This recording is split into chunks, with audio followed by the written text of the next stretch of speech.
जय हिंद दोस्तों, चंद्र career point academy में आपका हार्दिक स्वागत है। मैं अंकित गौतम।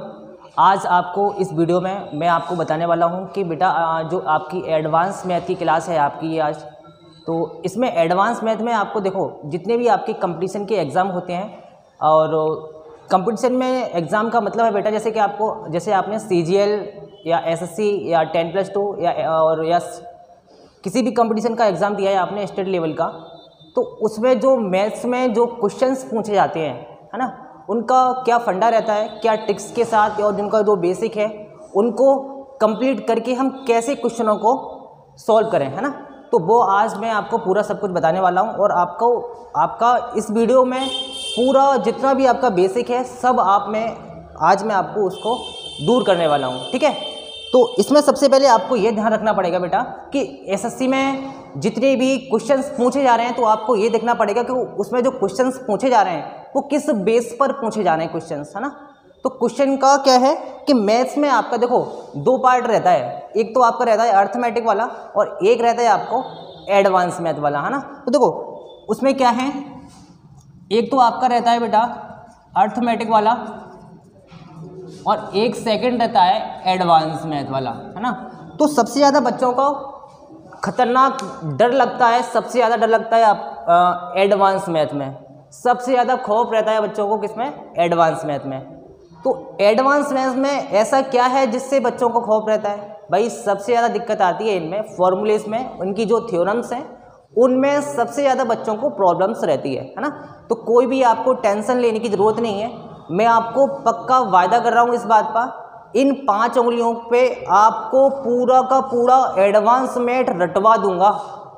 देखो बेटा खाली ट्रिक से आपका काम नहीं चलने वाला, ट्रिक से आपका खाली काम नहीं चलेगा बेटा जब तक आपका बेसिक पर कमांड नहीं होगी, है ना। तो आपका सबसे ज़्यादा मेन फोकस बेटा बेसिक पर रहना चाहिए, खाली ट्रिक से आपका काम नहीं चलने वाला, है ना। तो अब इस पे आ जाते हैं हम लोग। तो अर्थमेटिक में क्या होता है बेटा कि अर्थमेटिक में पूरा का पूरा खेल फीलिंग्स के ऊपर डिपेंड रहेगा आपका, है ना।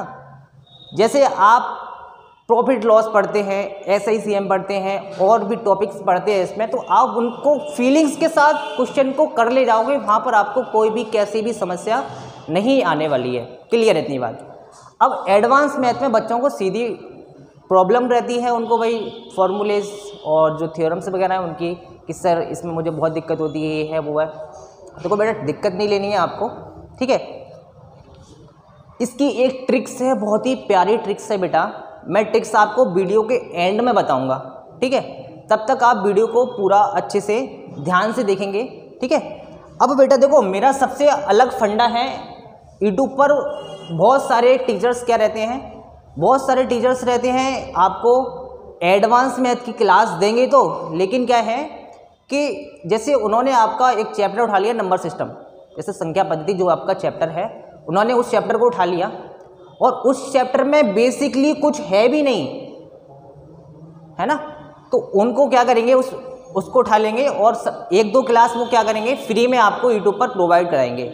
उसके बाद उनका फिर वो पेड चलता रहेगा आपका, मतलब फिर वो जैसे आप उनका पेमेंट करोगे तो आपको क्लास देंगे, ठीक है। तो इसमें एडवांस मैथ में इसको स्टार्ट करने का मेरा यही मकसद है केवल और केवल कि आपको बेहतर बहुत ही अच्छे से एकदम बेसिक क्लियर होते हुए आपको समझ में आना चाहिए, ठीक है। तो मैं सबसे पहले आपका टॉपिक लूँगा बेटा ट्रिगोनोमेट्री वाला, ट्रिगोनोमेट्री, ठीक है। इसमें इसको हिंदी में बोलते हैं हम लोग त्रिकोणमिति, ठीक है। अच्छा, ट्रिग्नोमेट्री का बड़ा भाई है आपका ज्योमेट्री, क्या है बेटा, ज्योमेट्री, जिसको हम बेटा हिंदी में बोलते हैं ज्यामिति, ठीक है। अब इन दोनों का बड़ा भाई है मेंसुरेशन, जिसको हम बेटा हिंदी में बोलते हैं क्षेत्रमिति, ठीक है। अब थोड़ा सा ध्यान देंगे, ये जो आपका ट्रिग्नोमेट्री वाला चैप्टर जो दिख रहा है आपको, इसमें हम लोग जितना भी जो भी पढ़ेंगे उसका हम ज्योमेट्री में बार बार यूज़ करेंगे, बार बार ऐसी बहुत सारी फॉर्मूलेज और बहुत सारी थ्योरम्स ऐसी हैं बेटा जो हम ज्योमेट्री में बार बार यूज़ करेंगे, इसलिए मैं आपको सबसे पहले ट्रिग्नोमेट्री लेके चल रहा हूँ, जिससे कि आपको ज्योमेट्री में कोई भी किसी भी तरह की अगर कोई समस्या नहीं रहे। अगर आपको फिर भी कोई समस्या रहती है तो आप नीचे इस वीडियो में कमेंट बॉक्स में अपनी समस्या को भेज सकते हैं, उसका आपको सॉल्यूशन जल्द ही मिल जाएगा। ठीक है, अब इसके बाद आपका नेक्स्ट टॉपिक है, इन तीनों टॉपिक से बिल्कुल अलग हटके आपका एक टॉपिक है बेटा अलजेब्रा। अलजेब्रा जिसको हम बीजगणित बोलते हैं भाई, ठीक है। और एक बिल्कुल लास्ट में आपका टॉपिक रहेगा बेटा नंबर सिस्टम, जिसको हम बोल देते हैं बेटा संख्या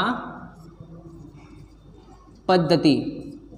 ठीक है, अब पिछली बार जो आपका एसएससी का एग्ज़ाम हुआ था मेन वाला मेंस, तो मेंस में क्या हुआ था बेटा कि आपको ये ध्यान रखना पड़ेगा कि इसमें इन टॉपिक से एसएससी में मेंस में कितने कितने क्वेश्चंस पूछे जाते हैं हर बार, लगभग मिनिमम क्वेश्चन कितने पूछे जाते हैं। तो मैं आपको बता दूं बेटा, ट्रिग्नोमेट्री से आपका 3 क्वेश्चन मिनिमम पूछा ही जाने वाला है, पक्का पूछा जाएगा।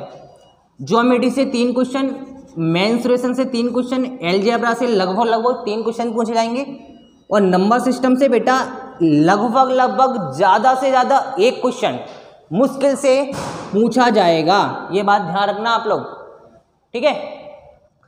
और अगर मैं बात करूं प्री की, तो प्री में क्या होगा बेटा, प्री में सबसे ज़्यादा इम्पोर्टेंट आपके लिए क्या रहेगा, देखो ये जो मैंने आपको बताया था अभी, ये ऊपर वाले 4 टॉपिक रहेंगे आपके, ट्रिग्नोमेट्री, ज्योमेट्री, मेंसुरेशन और अलजेब्रा। ठीक है, इन चारों टॉपिक्स का बहुत अच्छा खासा खेल है, एडवांस मैथ में वही ध्यान रखेंगे इस बात का।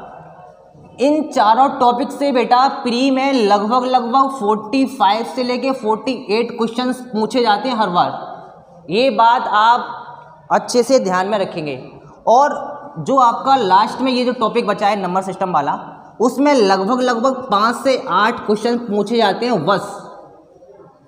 ठीक है, तो आप लोग थोड़ा सा ये जो प्रक्रिया है आपका कि एग्ज़ाम में किस तरह के क्वेश्चंस पूछे जाएंगे और किस तरह के कैसे क्वेश्चन आएंगे, वो आप लोगों को आइडिया होना बहुत ज़रूरी है एग्ज़ाम को देने से पहले, है ना। तो बेटा देखो, मेरा एक अलग फंडा है एडवांस मैथ को पढ़ाने का, बाकी पक्का बोल रहा हूँ आपसे, बहुत ही मज़ा आएगा आपको पढ़ने में। डेली आपको ये क्लासेस मिलने वाली हैं बिल्कुल फ्री में, तो आप लोग टेंशन नहीं लीजिएगा बिल्कुल भी।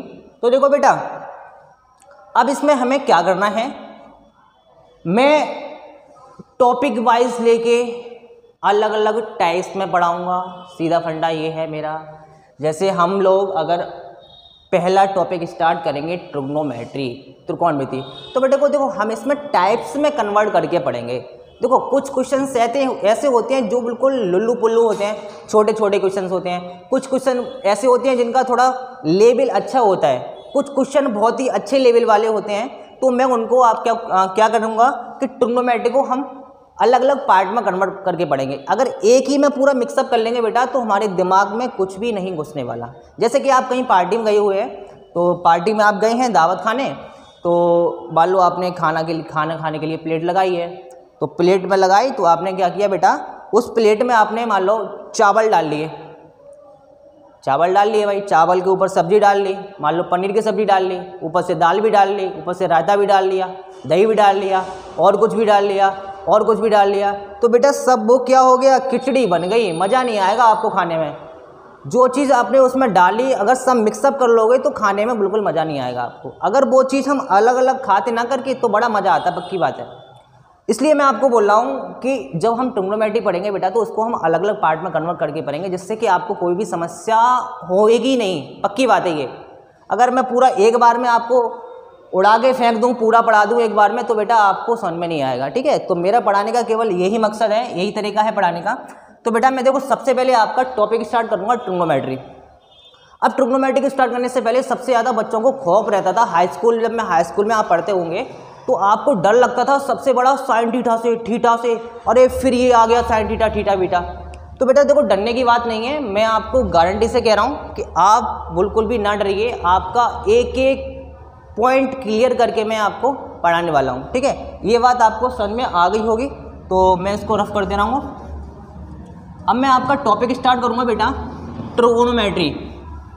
तो ट्रिगोनोमेट्री को पढ़ने से पहले एक बात याद रखेंगे आप लोग, जैसे बेटा हम कोई भी टॉपिक पढ़ते हैं तो उस टॉपिक को पढ़ने से पहले हमें ये पता होना चाहिए कि आखिर इस टॉपिक का मतलब है क्या। जो त्रिकोणमिति है बेटा, देखो ये त्रिकोणमिति, जैसे ये टॉपिक पढ़े हम, तो हमें ये तो पता होना चाहिए ना फिलहाल में कि इस टॉपिक का मतलब क्या है।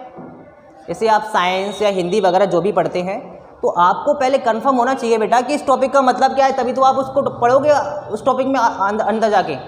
तो मैं आपको बताता हूँ, ये जो त्रि लिखा है, त्रि, इसका मतलब होता है बेटा तीन, सिंपल सा तीन होता है।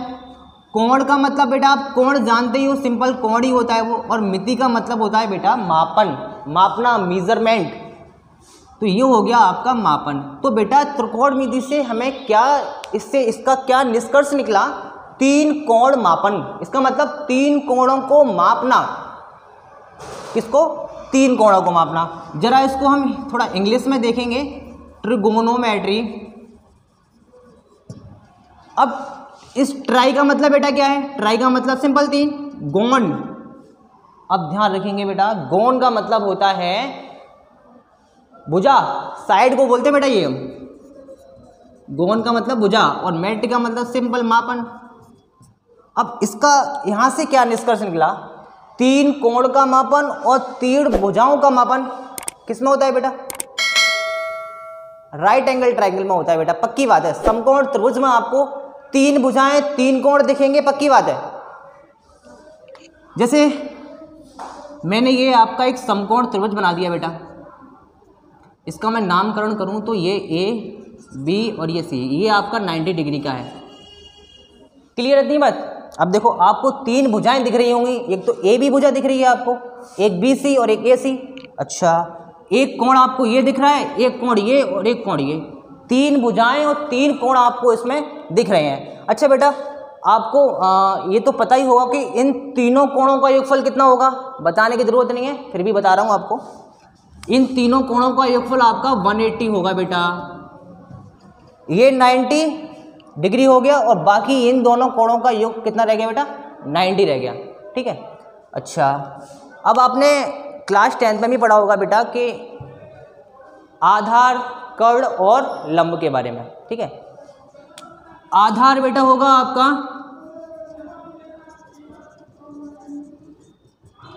बेस, कर्ण हाइपोटेनस, और ये आपका लंब रहेगा परपेंडिकुलर, ठीक है।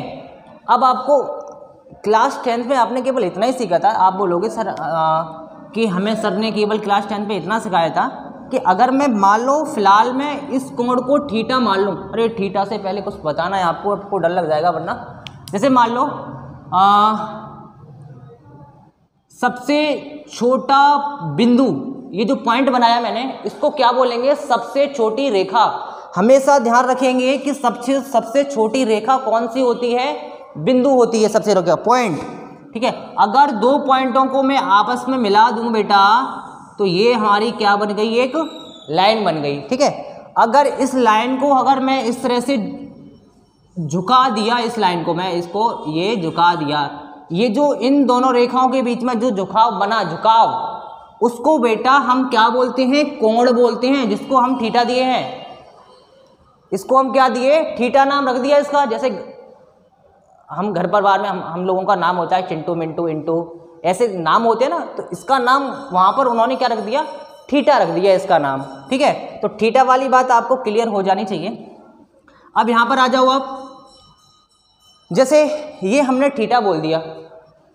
अब थीटा बोलने के बाद आपको ये पता होना चाहिए कि इस केस में आपका लंब और आधार क्या होने वाला है। कर्ण तो आपका फिक्स रहेगा बेटा, क्योंकि 90 डिग्री के जस्ट सामने वाली साइड तो हमेशा फिक्स रहेगी, चाहे आप इस राइट एंगल ट्रायंगल को कैसा भी क्यों ना घुमा दो, 90 डिग्री के जस्ट सामने वाली साइड हमेशा हाइपोटेनस रहेगी, चेंज नहीं होने वाली। अच्छा, अब मैंने फिलहाल में इसको एंगल मान लिया थीटा।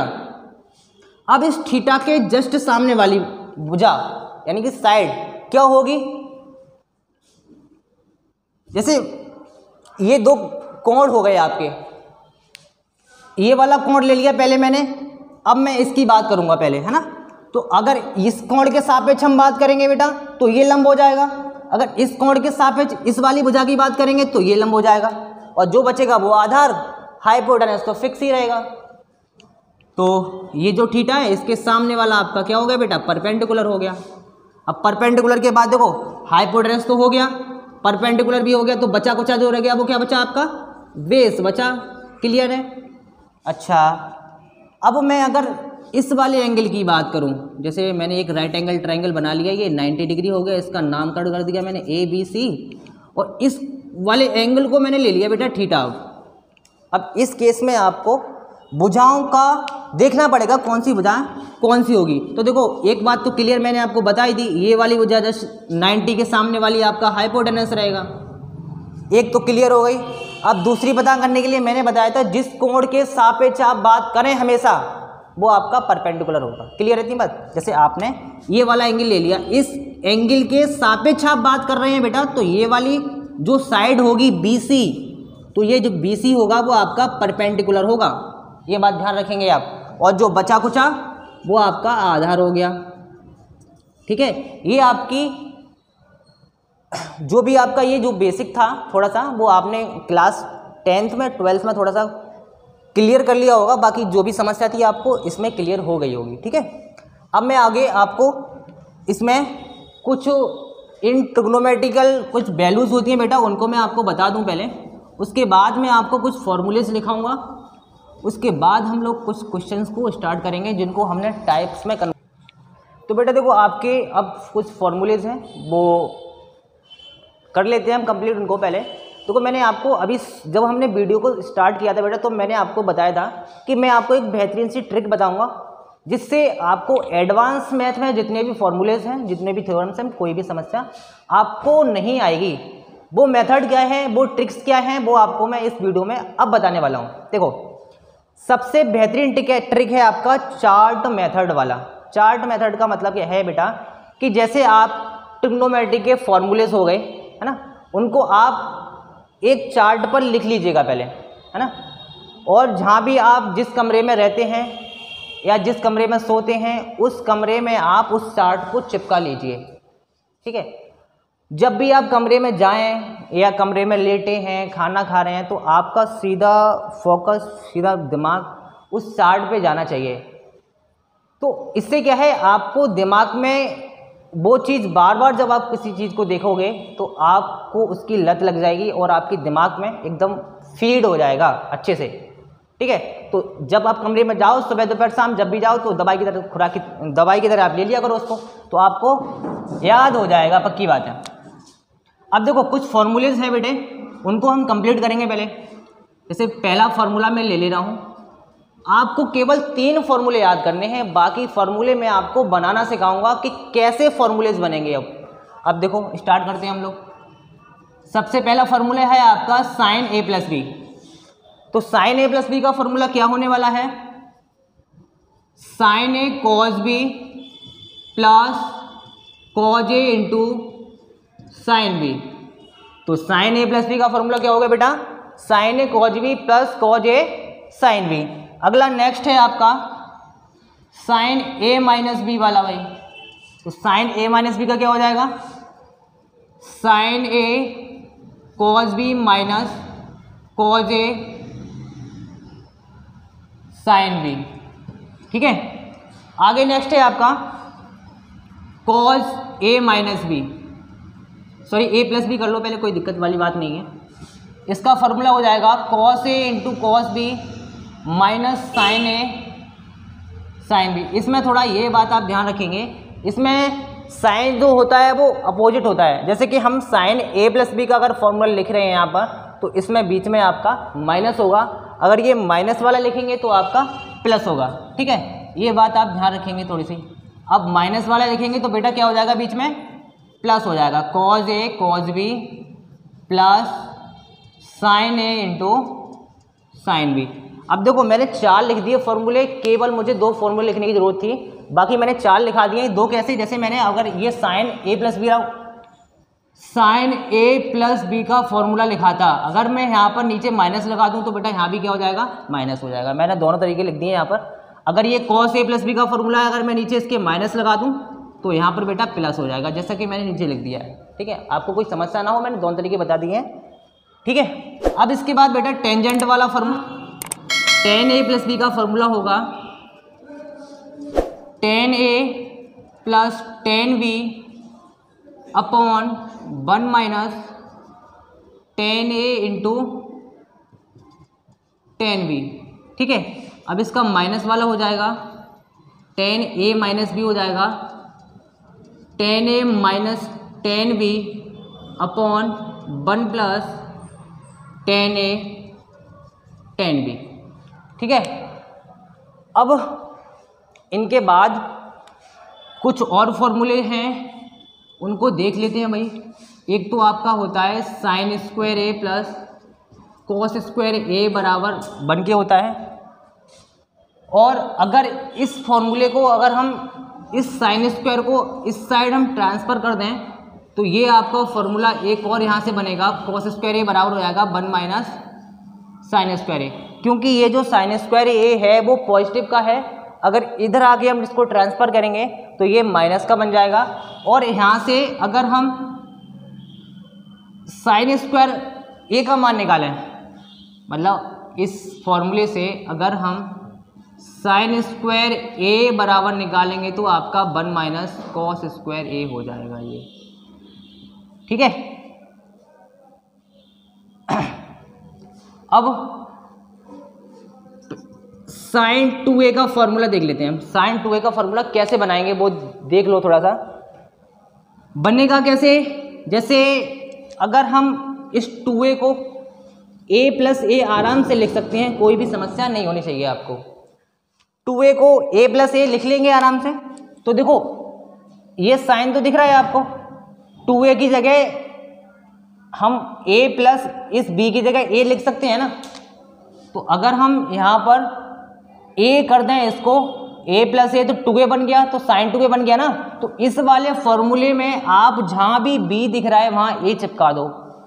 जैसे कि ये फार्मूला बना sign A into cos A हो गया। देखो b की जगह आपने क्या कर दिया, a लगा दिया ना, ये हो जाएगा plus cos A into sine. b की जगह हमने क्या बताया था लगाने के लिए, a, क्योंकि हमें 2a बनाना है भाई। तो 2a कब बनेगा, जब हम a प्लस ए करेंगे। तो यहाँ पे a प्लस ए कर दोगे तो 2a बन गया, तो b की जगह आप a लगा दो।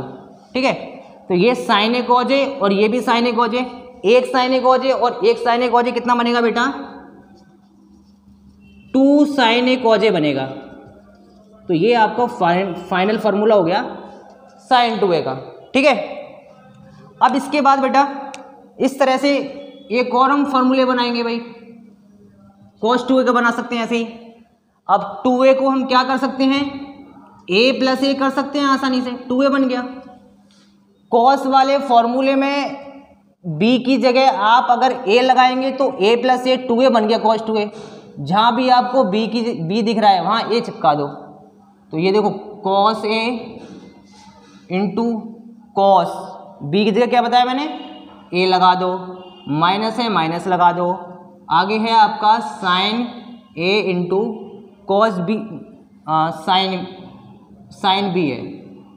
तो b की जगह आपको क्या लगाना है, a लगाना है। तो फाइनल फार्मूला यहाँ से क्या निकलेगा आपका, cos a into cos A आपका cos स्क्वायर a बन जाएगा, और साइन a इंटू साइन ए क्या बनेगा बेटा, साइन स्क्वायर a बनेगा। ये फाइनल फार्मूला cos 2a का बन गया। ठीक है, अब आगे इन्हीं फॉर्मूलों को हम अभी लिखते हैं, क्योंकि हमें पहले इस ट्रिग्नोमेट्रिकल चैप्टर को पहले टाइप्स में कन्वर्ट करके पढ़ेंगे। जब हम अगले टाइप्स के क्वेश्चन करेंगे तो जो बाकी फार्मूलेस बचे हुए हैं उनको भी हम लगे हाथ करा देंगे, आपको टेंशन मत लीजिएगा। ठीक है, अब इनकी कुछ वैल्यूज हैं उनको हम कंप्लीट करेंगे पहले। ठीक है,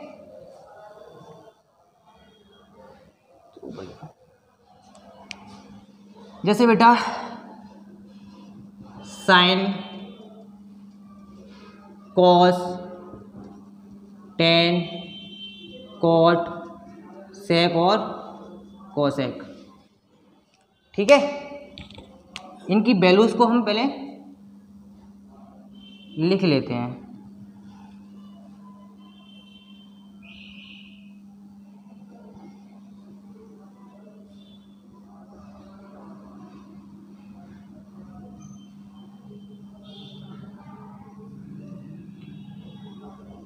अब देखो इनका एक लिखने का ट्रिक्स क्या है बेटा, वो ध्यान रखेंगे आप लोग।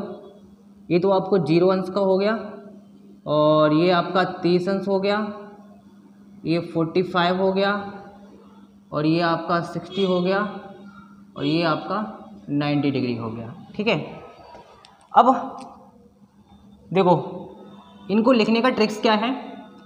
0/4, 1/4, 2/4 और 4/4। पहले आप क्या करोगे, 3/4 लिखो पहले, फिर उसके बाद 4/4। देखो मैंने क्या किया, पहले हमने 0, 1, 2, 3, 4 लिख लिया, और इनको सबको हमने क्या किया, 4 से डिवाइड कर दिया। डिवाइड करने के बाद हम क्या करेंगे, इस पर रूट लगा देंगे। रूट लगा के सॉल्व करेंगे, साइन ए की वैल्यू निकल के आ जाएगी अपने आप ही। जैसे 0/4, अगर हम 0 में 4 का भाग देंगे तो बेटा सिंपल सा 0 आएगा। तो ये क्या हो गया, साइन 0 की वैल्यू कितनी होती है, 0। आगे 1/4, तो 1/4 पूरा रूट में है, तो इसको अगर हम सॉल्व करेंगे तो ये क्या बनेगा, ऊपर भी रूट है और नीचे भी रूट है, तो ये रूट 1 का मान हो गया, रूट 1 का /1 हो गया, और रूट 4 का मतलब आपको पता है 2 होता है। तो साइन 30 की वैल्यू निकल के आई बेटा कितनी, 1/2। आगे 2/4 को सॉल्व करोगे तो ऊपर तो √2 है ही, और नीचे कितना है, √4। तो √2 को तो सॉल्व कर ही नहीं सकते, √4 को कर सकते हैं। √4 का मतलब सिंपल 2 होता है। अगर इसको इससे हम काटेंगे तो √2 बार कट जाएगा सीधा सीधा, ऊपर आपका 1 बचेगा और नीचे कितना बचेगा, √2। तो इसका मान कितना निकल के आया, 1/√2। आगे वाला सॉल्व करेंगे, आगे वाला करेंगे √3/4 है, तो √3 को तो हम सॉल्व कर ही नहीं सकते, उसको तो √3 ही लिखना पड़ेगा, और √4 को हम लिख सकते हैं बेटा 2। तो ये कितना हो गया, √3/2। तो साइन 60 की वैल्यू कितनी हो गई, √3/2। आगे 4/4 है, 4 से 4 पूरा कैंसिल आउट हो जाएगा, 1 बचेगा अंदर, √1 का मान सीधा आपका 1 होता है। ठीक है, अब साइन ए की वैल्यूज लिखने के बाद आपको कॉस ए की वैल्यू तुरंत आप लिख सकते हैं। ये जो इधर से लिखा है ना, उसको पलट दो पूरा। जैसे इधर 1 लिखा है, 1 यहाँ लिख दो। 1 से आगे क्या है, √3/2, तो √3/2 यहाँ लिखो। उससे आगे क्या है, 1/2। 1/2 से इससे आगे क्या है, 1/2। इससे आगे क्या है, 0। तो ये बेटा आपकी कॉस ए की वैल्यू हो गई सारी। आप साइन ए की वैल्यू इस ट्रिक से आप लिख लें पहले, उसके बाद कॉस ए की वैल्यू लिखने के लिए उसको पूरा उल्टा कर दें, उल्टी तरीके से इसको लिख दें, तो आपकी कॉस ए की वैल्यू निकल के आ जाएगी। ठीक है, अब आती है बारी आगे tan की। तो tan का आपने एक फॉर्मूला पढ़ा होगा, छोटा सा है। tan A बराबर होता है आपका साइन A/cos A। इसका मतलब साइन को अगर cos से डिवाइड लगा दोगे तो आपको tan बन जाएगा, वहाँ पर कोई समस्या वाली बात नहीं है। तो हमने देखो बेटा साइन भी निकाल लिया, cos भी निकाल लिया, अगर दोनों को डिवाइड करेंगे तो tan A का मान आ जाएगा। ठीक है, इससे पहले मैं आपको बता दूं बेटा कि एक बहुत इम्पोर्टेंट बात है, वो आपको हमेशा ध्यान में रखनी है। वो बात ये है कि अगर आप 0 में 1 का डिवाइड लगाओगे, 0 में किसका, 1 का डिवाइड, तो आपको सिंपल है 0 आना है। अगर 1 में आप 0 का डिवाइड लगाओगे तो बेटा वो अपरिभाषित हो जाता है, सीधा इन्फिनाइट हो जाता है, अनंत हो जाएगा। ठीक है, अगर आप 0 का 0 में डिवाइड लगाओगे तो इस केस में भी वो इनफाइनाइट ही बनेगा। ध्यान रखेंगे ये तीनों बात आप हमेशा। ठीक है, तो ये जो 3 चीज़ें बताई हैं मैंने अभी, इसमें अभी हम उसका यूज़ करेंगे, इसलिए मैंने आपको क्लियर कर दी तीनों बातें। ठीक है, अब tan का बनाने के लिए हमें क्या करना पड़ेगा, साइन का cos से डिवाइड लगाएंगे, इसका मतलब 0/1 करेंगे, तो 0/1 बेटा क्या होता है, 0 होता है। तो 0 हो गया, तो tan 0 का मान कितना हो गया, सिंपल 0 हो गया। ठीक है, आगे अब tan 30 की वैल्यू निकालेंगे हम तो क्या करेंगे, साइन को कॉस से डिवाइड करेंगे तो 1/2 बट्टे √3/2 करेंगे। जैसे 1/2 है तो इसमें इसका डिवाइड लगाएंगे, डिवाइड कितना लगाना है, √3/2, तो 2 से 2 क्या हो गया, कैंसिल, तो कितना बचा 1/√3। तो tan 30 की वैल्यू कितनी हो गई बेटा, 1/√3 हो गई। आगे सेम प्रोसेस रहेगा बेटा कि साइन को कॉस से डिवाइड लगाएंगे। अगर 1/√2 को 1/√2 से डिवाइड लगाएंगे तो आपका सब कुछ कट पिट के क्या आएगा, 1 आएगा। जैसे आप देख लो 1/√2 को 1/√2 से डिवाइड करोगे तो √2 से ये रूट कट गया और ये हो गया, तो 1 ही तो बचाएगी सिंपल। तो ये क्या हो गया, tan 45 की वैल्यू कितनी होगी, 1। आगे अब इसको इससे डिवाइड लगाएंगे तो √3/2 को 1/2 से डिवाइड लगाएंगे आप तो आपको क्या मिलेगा, √3/2 को 1/2 से डिवाइड लगाएंगे तो 2 से 2 कैंसिल आउट हो जाएगा, केवल √3 बचेगा। तो यहाँ पर आपका √3 बच गया, ठीक है। और 1 का 0 में डिवाइड लाएंगे तो आपका इनफाइनाइट बनेगा। तो tan 90 की वैल्यू बेटा कितनी हो गई, इनफाइनाइट हो गई। अब tan की वैल्यू लिख ली तो cot की अब कुछ ड्रामा करने की ज़रूरत ही नहीं है। इसको अभी जैसे हमने साइन को पलटा cos बन गया, अब इस tan को पलटोगे तो cot बन जाएगा। तो cot की वैल्यूज निकलेगी, इसको उल्टा कर दो तो ये इनफाइनाइट है, इनफाइनाइट यहाँ आ जाएगा, √3 ये आ गया और √3 से इधर क्या है 1 और 1 से आगे क्या है 1/√3 और इससे आगे क्या है 0। तो ये आपकी cot की वैल्यू हो गई भाई, ठीक है। अब sec की वैल्यूज कैसे लिखेंगे हम, देखो sec जो होता है वो आपका cos का अपोजिट होता है। अपोजिट का मतलब है जैसे ये sec जो है ना आपका वो 1/cos के बराबर होता है, ठीक है। तो अब हमको sec की वैल्यूज को निकालने के लिए cos एक में cos की जो वैल्यूज है उसको हमें डिवाइड लगाना पड़ेगा सीधा सीधा, ठीक है। तो हम डिवाइड लगाते हैं और वैल्यूज को लिखते हैं सीधा सीधा।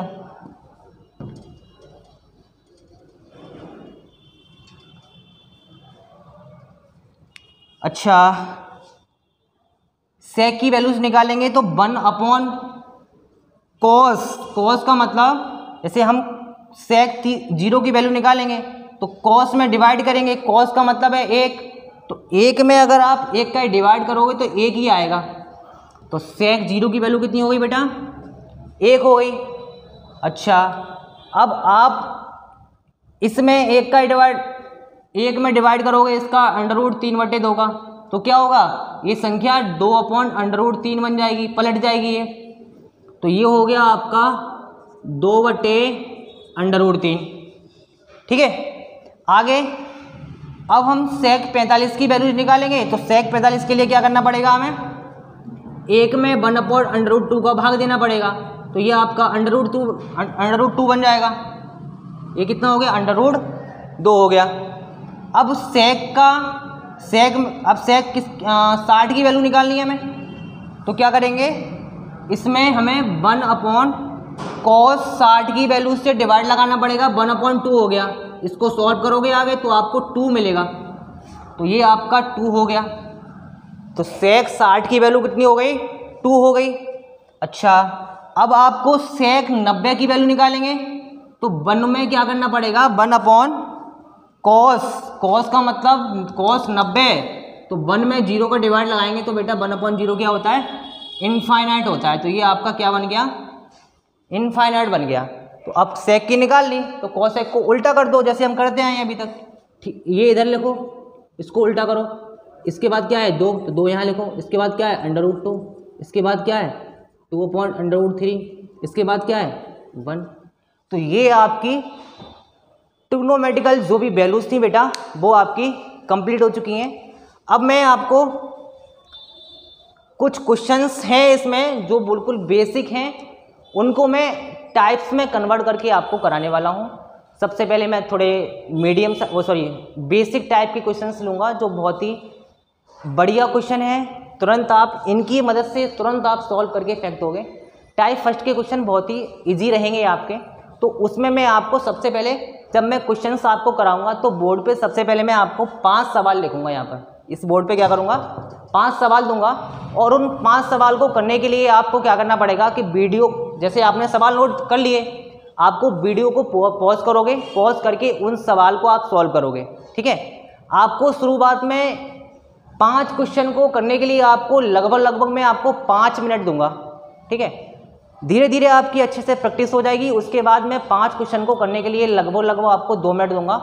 आप 2 मिनट में क्वेश्चन को लगा के फेंक दोगे, पक्की बात है, गारंटी के साथ कह रहा हूँ मैं आपसे। तो अगली वीडियो में मैं आपको बहुत ही बढ़िया, धमाकेदार, बहुत ही इंटरेस्टिंग आपके लिए क्वेश्चंस लाने वाला हूँ, जो आपके लिए स्टेट लेवल की और जो भी जितने भी कंपटीशन एग्जाम होती हैं उनमें आपको देखने को मिल जाएंगे 100%। ठीक है, तो जय हिंद दोस्तों, आज के लिए केवल इतना ही।